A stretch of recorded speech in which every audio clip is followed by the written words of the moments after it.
ஓம் ஸ்ரீ ராகவேந்திராய நமக. சிம்மமுகே ரௌத்ரரூபிண்யாம் அபயஸ்தாங்கத கருணாமூர்த்தி சர்வ வியாபிதம் லோகலட்சமாம் பாப விமோசன துரித நிவாரணம் லக்ஷ்மி கடாட்ச சர்வாபீஷ்டம் அநேகம் தேகி நுரசிம்மா ஹரிநாராயண துரித நிவாரண பரமானந்த சதாசிவ சங்கர யோகிராம் சுரத்குமார் ஜெயகுருராயா. ஓம் சுதர்சனாய வித்மகே மா ஜ்வாலாய தீமகே தன்ன சக்கர பிரச்சோதியாத்.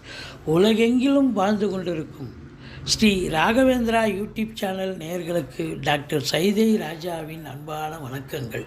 நாம் இப்பொழுது இந்த எபிசோடில் ஆங்கிலம் ஆகஸ்ட் மாத ராசி பலன்களை பார்க்க போகிறோம். மொத்தம் 31 நாள் கிரகங்கள் வாக்கிய பஞ்சாங்க அடிப்படையில் எப்பேற்பட்ட பலன்களை வழங்கப் போகிறது என்பதை பார்க்க போகிறோம். 4/8/2024 அமாவாசை திதி வருகிறது. 19/8/2024 பௌர்ணமி திதி வருகிறது. இதுவரைக்கும் எங்கள் சேனலை பார்த்து கொண்டிருக்கும் அன்பர்கள் சப்ஸ்கிரைப் செய்யாதவர்கள் சப்ஸ்கிரைப் செய்து கொள்ளும்படி கேட்டுக்கொள்கிறோம். ரைட் சைடில் சப்ஸ்கிரைப் இருக்கும், பெல் பட்டன் இருக்கும். ரெண்டுத்தையும் ப்ரெஸ் பண்ணிங்கன்னா அடுத்த நொடியே எங்களுடைய வீடியோ உங்களை நோக்கி வர துவங்கிவிடும். வாங்க ராசிக்குள் செல்லலாம். மகர ராசி காலபுருஷனுக்கு 10வது ராசி. அதாவது உத்திராடம், திருவோணம், அதாவது உத்திராடம் 2, 3, 4 பாதங்கள், திருவோணம், அவிட்டம் 1, 2 பாதங்கள் உள்ளடக்கியது. சனி பகவான் ஆட்சி பெறும் வீடு. இப்போது சனி பகவான் கும்பத்தில், தனது இன்னொரு வீடான கும்பத்தில் இருக்கிறார். இந்த மகர ராசிக்கு ஆகஸ்ட் மாத கிரகங்கள் எப்பேற்பட்ட பலனை வழங்கப் போகிறது. அதாவது பார்த்திங்கன்னு சொன்னால், சனி பகவான் 2ல் இருக்கார், ராசிநாதன், அது சூப்பர். 3ஆம் இடத்துல உபஜயஸ்தானத்தில் ராகு இருக்கார், அது அதை விட சூப்பர். 5ல் குரு, கெஞ்சினாலும் கிடைக்காதுன்னுவாங்க, இன்னும் சூப்பர். 4ஆம் இடத்து அதிபதி 5க்கு போய் அமர்ந்திருக்கிறார். இதை தாண்டி குரு பார்வை வேறு இருக்குது. 9ஆம் இடம், 11ஆம் இடம் ராசி அப்படின்னு குரு பார்வை. அப்போது இந்த மகர ராசியில் பிறந்த அன்பர்களுக்கு இந்த ஆகஸ்ட் மாத கிரகங்கள் அற்புதமான பலன்களை வாரி வழங்க போகுமா, இல்லை சுமாரான பலனை வழங்குமா அப்படின்னு பார்த்தீங்கன்னா, அற்புதமான பலன்களை பெறப்போகிறீர்கள் அப்படின்னு சொன்னால் மிகையாகாது. ராசியை குரு பார்க்குறாரு. என்னதான் 7 சனி நடந்தாலும் ஒரு டென்ஷன், பரபரப்பு, மந்திரிச்சு விட்ட ஸ்டேஜ் இருப்பீங்க. ஆனாலும் ராசியை குரு பார்க்குறதால தெளிவான சிந்தனை, செயல்கள், எண்ணங்கள் ஏற்பட்டு உங்கள் செயலை அருமையாக கடமையாற்றுவீங்க. ஏன்னா நீங்கள் கருமமே கண்ணாயினார். அதாவது உழைப்பதில் உங்களுக்கு நிகர் நீங்கள் தான். அப்போது தெளிவான சிந்தனை இருக்கும் பொழுது உழைப்பில், உங்களுடைய தொழிலில், உத்தியோகத்தில் உங்களுடைய திறமையை காட்டி அதில் முன்னுக்கு வரக்கூடிய ஒரு காலகட்டம். இந்த 2ஆம் இடத்தில் சனி பகவான் இருக்கிறார், 7 சனி. மகர கும்ப ராசி அன்பர்களுக்கு, மீன ராசிக்கு 7 சனி. இப்போது இந்த மகர ராசியில் பிறந்தவர்கள் சங்கடம் தீர்க்கும் சனி பகவானை மங்களம் பொங்க மனம் வைத்தருள்வாய் சச்சரவின்றி சனீஸ்வர தேவே இச்சகம் வாழ்க இன்னருள் தாத்தா. இந்த ஸ்லோகத்தை சொல்லுங்கள். சனிக்கிழமை தோறும் எள்ளெண்ணெய் தீபம் இட்டு வாருங்கள். தலைக்கு வர்றது தலைப்பாயாட போகும். சனி பகவான் கொடுக்கக்கூடிய பிரச்சனைகள், அதாவது ஒரு ராசிநாதன் ஒரு இடத்துக்கு, அதுவும் சனி பகவான் இருக்கிறதுலையே பெரிய கிரகம். அதாவது பெரிய கிரகம்லாம் ஆண்டு கிரகத்தில் பெருசு. ஒரு கட்டத்துக்கு ஒரு 2.5 வருஷத்தில் இருப்பார். அப்போது இந்த கட்டம் மறுபடியும் இதே இடத்துக்கு அவர் வர்றதுக்கு 27 வருஷம் ஆகும். அப்போ ராசிநாதன் ராசியில் இருப்பது சிறப்பு தானே. எந்த ஒரு ராசிக்கும் ராசிநாதன் ராசிக்கு வர்றது சிறப்பு, கொண்டாட்டம். ஆனால் இந்த மகர கும்ப லக்ன ராசி அன்பர்களுக்கு ராசிநாதன் அமர்வது என்பது கொண்டாட்டமும் இருக்குது, திண்டாட்டமும் இருக்குது. இதில் பார்த்தீங்கன்னு சொன்னாக்கா, கொண்டாட்டம் அப்படின்னா ராசிநாதன் ராசியில் திண்டாட்டங்கிறது 7 சனி. இந்த 7 சனி பெரும்பாலும் பார்த்திங்கன்னா 19 வயசுக்குள்ளே இருக்கிறவங்களுக்கு தான் முதல் ரவுண்டு. 19 வயசுக்கு மேலே இருக்கிறவங்களுக்கு 2வது சுற்று. முதல் ரவுண்டு பிள்ளைகளை கொஞ்சம் பாடாப்படுத்தும், உடம்பு முடியாமல் போகும், இல்லை புத்தகத்தை எடுக்க மாட்டாங்க, அதை தவிர மீதி எல்லாம் பண்ணுவாங்க. அப்படி மீறி படித்தாலும் எதிர்பார்க்குற மார்க்கு வராது, அரியர்ஸ் வச்சுருவாங்க. 19 வயசுக்குள்ளே இருக்கிறவங்க, அதாவது சரியாக மார்க்கு வராதுன்னு சொல்லலாம். அதே 19 வயசுக்கு மேலே இருக்கிறவங்களுக்கு இதுதான் வாழ்க்கை, இதுதான் பயணம், இதுதான் அப்படின்னு ஒரு கிரகம் ஒரு நல்லது பண்ணிட்டு போகும் இந்த சனி பகவான்.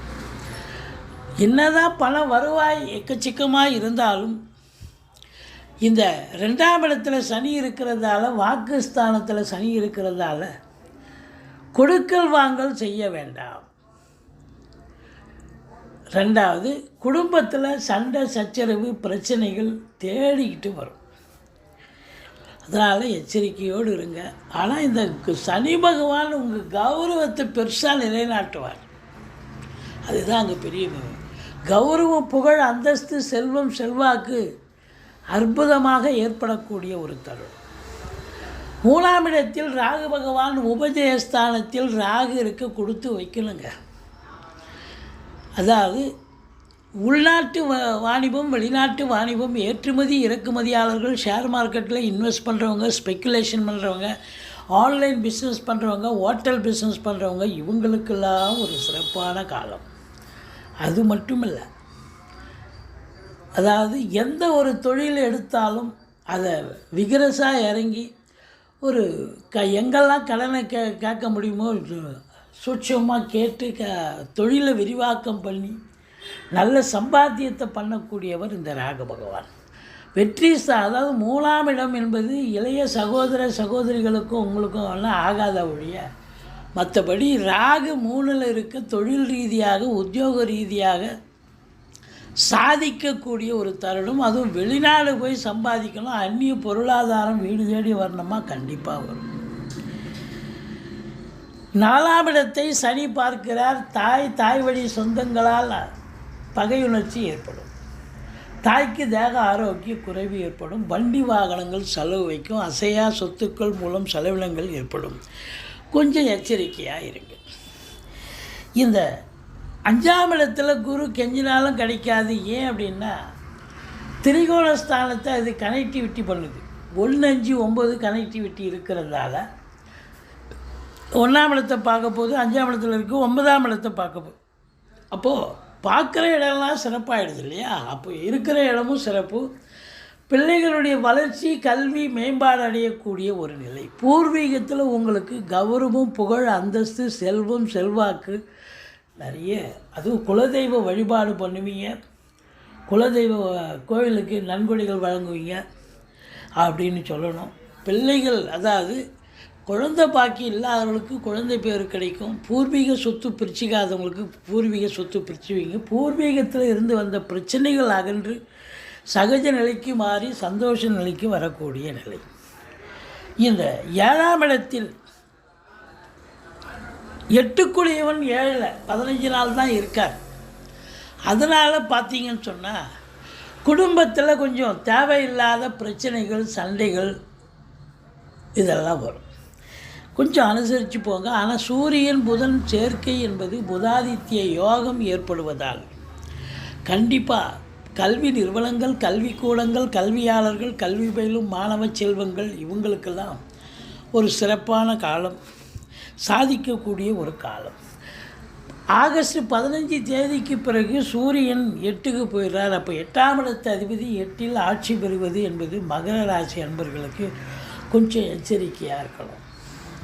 தேவையில்லாத பிரச்சனைகள் வரலாம், வம்பு வழக்கில் மாட்டலாம். அறிமுகம் இல்லாத இடம், அறிமுகம் இல்லாத நபர்களிடம் விழிப்புணர்ச்சி மிக மிக தேவை. மற்றபடி 9ஆம் இடத்தை குரு பார்ப்பது என்பது கடவுளுடைய அனுகிரகத்தால், குருவின் பார்வையால் வெளியூர், வெளிநாடு, வெளி மாநிலம் சென்று படிக்கக்கூடிய பிள்ளைகள் தாராளமாக போய் படிக்கலாம். எந்த கோர்ஸில் சேர்ந்து படிக்கணும்னு நினைக்கிறீங்களோ அந்த கோர்ஸ் கிடைக்கும். நல்லா படிக்கக்கூடிய ஒரு சூழல்.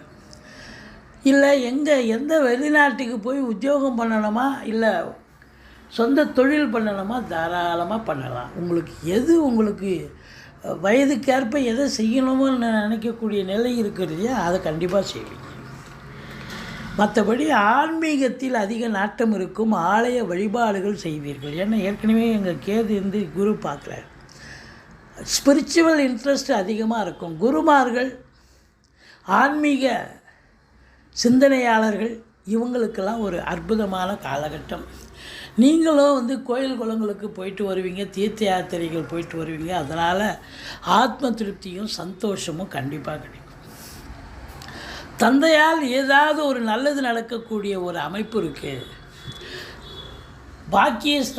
பாக்கியஸ்தானத்தை குரு பார்த்தா ஈஸிலி டு கெட்டுன்னு சொல்லக்கூடிய அளவுக்கு இது எதையும் சாதிக்கக்கூடிய ஒரு வல்லமை வந்தாச்சு. நினச்சதும் சாதிப்பீங்க, நினைக்காத விஷயங்கள் பெண்டிங்கில் இருக்கிற விஷயமும் சாதிக்கக்கூடிய ஒரு நிலை. 11ஆம் இடத்தை குரு பார்க்கிறதால எண்ணிய செயல் ஈடேறப் போகிறது, தொட்டதெல்லாம் தொடங்க போகிறது. ஃப்ளாட் ப்ரமோட்டர்ஸ், பில்டர்ஸ், கட்டிட கலைஞர்கள், இடவாங்கி விற்கக்கூடிய அன்பர்கள், செங்கல், மணல், ஜல்லி, ஹார்ட்வேர்ஸ் போன்ற பிரிவில் பணியாற்றுபவர்கள், சுக்கரனுடைய ஆதிக்கம் நிறைந்த கலை நுணுக்கம், அதாவது சினிமா மற்றும் தொலைக்காட்சி, பத்திரிகை துறை, மீடியா துறையில் பணியாற்றுபவர்கள் அத்துணை பேர்களுக்கும் இந்த மாதம் ஒரு அற்புதமான ஒரு மாதம்.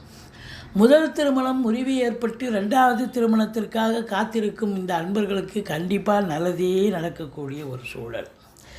9ஆம் இடம் குரு பார்வை, 11ஆம் இடம் குரு பார்வை என்று சொன்னால் வேலை பார்க்குற இடத்துல ப்ரமோஷன், இன்க்ரிமெண்ட், ட்ரான்ஸ்ஃபர் இதெல்லாம் கிடைக்கும். உத்தியோகம் பார்க்குற இடத்துல, இப்போ தொழில் பண்ணுற இடத்துல நல்ல ரெட்டிப்பு வருமானம் வரும். தொழிலில் மேன்மை, உத்தியோக மேன்மை கண்டிப்பாக கிடைக்கக்கூடிய ஒரு மாதம் இந்த மகர ராசியில் பிறந்த அன்பர்களுக்கு. 11ஆம் இடத்தை செவ்வாயும் பார்க்கிறார், குரு பார்க்கிறார். அசையா சொத்துக்கள் மூலம் வருமானம், சகோதரர்களால் ஆதாயம். ரசாயனத்துறை, காவல்துறை, தீயணைப்புத்துறை, மருத்துவத்துறை, இராணுவத்துறையில் பணியாற்றுபவர்களுக்கும் ஒரு உன்னதமான ஒரு மாதம். இவங்களை பொறுத்தவரையிலையும் பார்த்திங்கன்னா 5, 6, 7 சந்திராசிரம நாட்கள் வருவதால் அந்த 3 நாளும் எச்சரிக்கையோடு இருங்க. நீங்கள் வணங்க வேண்டிய தெய்வம் அப்படின்னு பார்த்தீங்கன்னா ஈஸ்வரனை வழிபாடு செய்யுங்கள், சக்கரத்தாழ்வாரை வழிபாடு செய்யுங்கள். மற்றபடி குறை ஒன்றும் இல்லை. இந்த மாதம் மகர ராசியில் பிறந்த அன்பர்களுக்கு ஆகஸ்ட் மாதம் அற்புதமான ஒரு மாதம். எங்களுடைய வீடியோ பிடிச்சிருந்தால் லைக் பண்ணுங்கள், ஷேர் பண்ணுங்கள், சப்ஸ்கிரைப் பண்ணுங்கள். மறக்காமல் சப்ஸ்கிரைப் பண்ணுங்கள். நன்றி. வாழ்க வளமுடன்.